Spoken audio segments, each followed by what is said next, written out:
So when the MOOC revolution began with my colleagues Sebastian Thrun and Daphne Kohler, I actually encouraged them. I encouraged them not only to deploy this technology, but to begin thinking about what needed to be done in terms of commercial development, believing that in the long term, building platforms that would really work well and sustain large communities of learners might better work in industry than in universities. So that was really a reason for encouraging them to think about starting something and going out there. I think the other thing you find is that a startup pursuing this adapts to the market. And one of the things that Coursera and Udacity have found is that perhaps replacing traditional residential undergraduate education is not where their biggest opportunity is. For a long time, I've believed that the biggest opportunity is what's happening for continuing education. As we get a population of students who will be lifelong learners, more and more, who want to not only come and get an undergraduate education or a master's degree, for example, but might want to come back 3 or 4 years later to take a new set of courses, technology, business management, medicine. That's a market which we have to engage. And we can only engage that market with online. Now, with respect to the MOOCs, I think something particularly important has been learned in that process. The advantage of the MOOCs is also their shortcoming.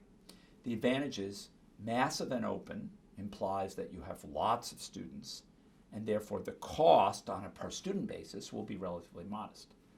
But massive and open also implies that you have a large student body that doesn't have any common set of prerequisites, that doesn't have similar ability in terms of their distribution. It's very different than what a university does, where it picks a set of students and there are prereqs for a course.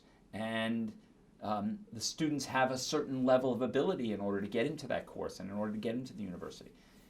That results in the fundamental problem.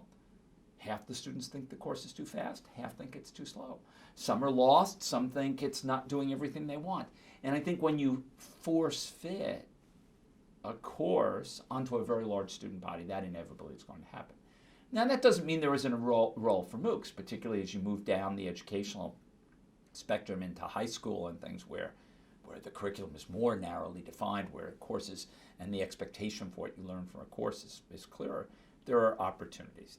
I think they'll play a supplemental opportunity in the United States to more traditional forms of education. They'll also play a big role in the developing world, and this is one that Daphne Kohler is very excited about at Coursera. The cost of education, while maybe affordable in the US, is certainly a challenge in the developing world. So as a way to get much cheaper courses out to the developing world, where the alternative is MOOC or nothing perhaps, then MOOC is a whole lot better than nothing. And so and you may have to have very self-motivated learners. You may have to have young people who are very capable, who can learn independently. That's not most young people, but it is a slice of the population, I think.